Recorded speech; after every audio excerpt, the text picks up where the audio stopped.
Imagine waking up in a body that isn't yours. You're barely 4 feet tall. You're covered in coarse hair, and your teeth, they're already rotting. You are 10 years old. In the modern world, you'd be in the 5th grade. But here, in the shadow of the Great Rift Valley, 10 isn't childhood. 10 is middle age. And for your species, you're already living on borrowed time. This isn't a horror movie. This was the daily reality for Homo habilis, the handyman. They were the first of our genus, our direct ancestors, and arguably the most miserable creatures to ever walk the earth. Today, on Animal Lover Planet, we're diving into the grisly, desperate, and comically short lives of the humans that nature tried its hardest to erase. We humans like to think of ourselves as the protagonists of Earth. In 2.8 million years, we've gone from sharpening stones to splitting atoms. Today, the global average lifespan is 73 years.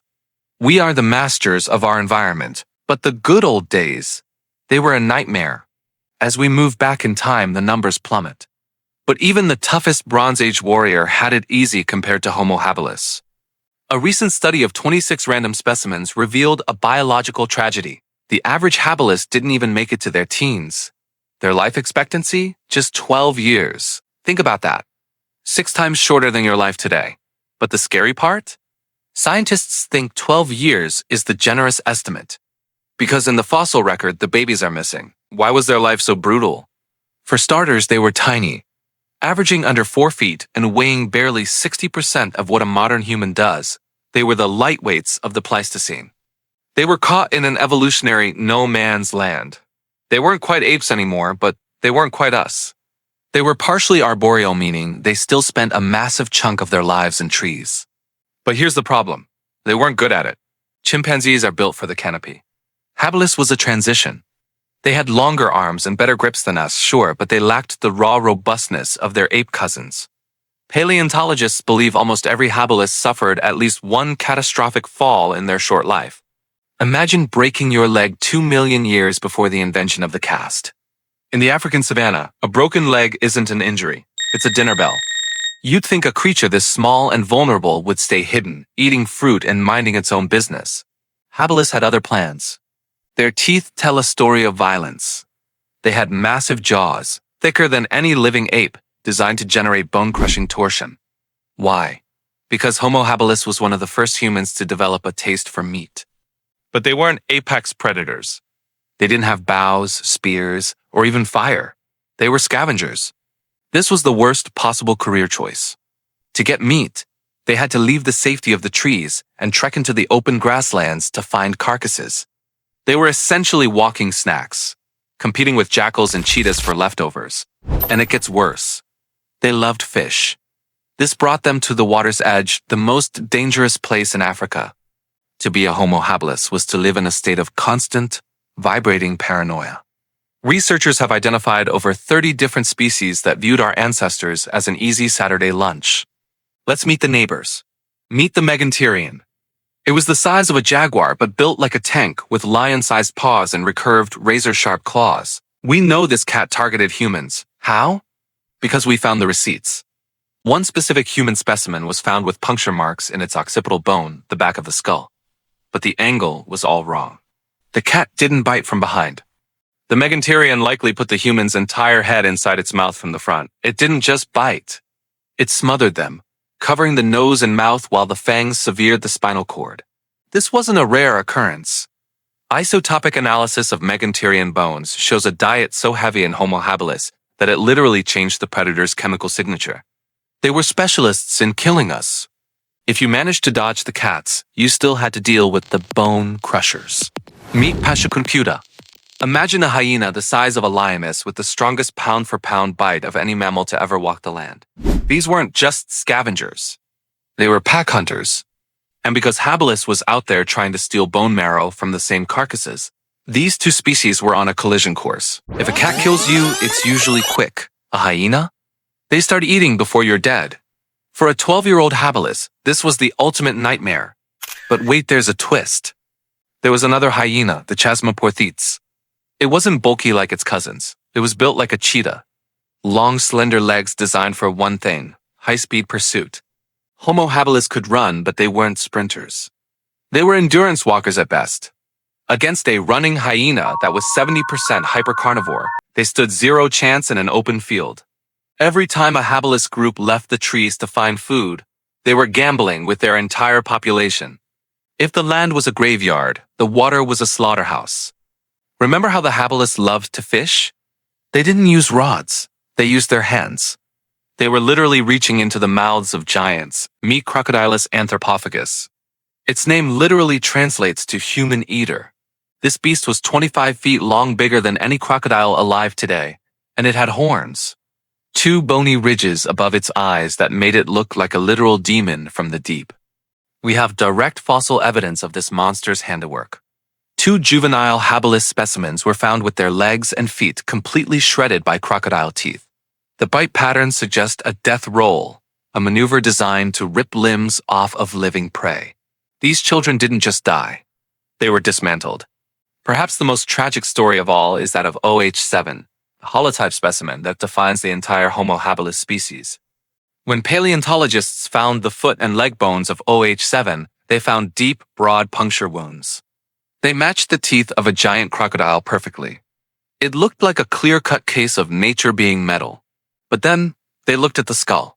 On the parietal bone of the same individual, there were shallow grooves. These weren't from a crocodile. They were from a leopard-sized mammal. This leads to a terrifying question. Was this 12-year-old human attacked by a crocodile, escaped and then got caught by a big cat? Or did two of nature's most violent predators fight over his body at the same time? Either way, OH7's life ended in a symphony of teeth and claws. It seems like everything from the ground to the trees to the water was designed to kill Homo habilis. But predators weren't their only problem. Their own bodies were failing them from the inside out, and a new threat was emerging from their own family tree. A threat that was smarter, faster, and much more violent.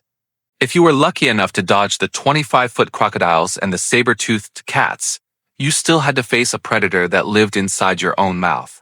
Most of us don't think of a toothache as a death sentence. But for Homo habilis, it was one of their greatest struggles. When researchers analyzed the 26 primary specimens, they found something shocking. Only 40% of them had healthy teeth. The rest? Their enamel was shattered. Their molars were chipped. Get this. Scientists found a 17-year-old habilis with dental decay so advanced it was twice as bad as a modern 90-year-old who never brushed their teeth. 17 years old, and they could barely chew their food. Why? It comes back to that scavenger lifestyle. They weren't getting the prime cuts of meat. They were eating the leftovers, the gristle, the bone, and the tough, dirt-covered tubers that no one else wanted. Every meal was a sandpaper scrub against their survival. While their teeth were rotting, their world was burning. During the Pleistocene, Africa wasn't a static paradise. It was a chaotic mess of climate fluctuations. Huge swings in temperature turned forests into arid deserts. Food disappeared. Waterholes dried up. This wasn't just inconvenient, it was an evolutionary filter. As the plants died, habilis was forced to rely even more on meat. This meant more time on the ground, more time near dangerous predators, and more competition. And that's when they met their biggest nightmare. It wasn't a cat. It wasn't a crocodile. It was another human. For a long time, we thought evolution was a straight line, one species turning into the next. We were wrong.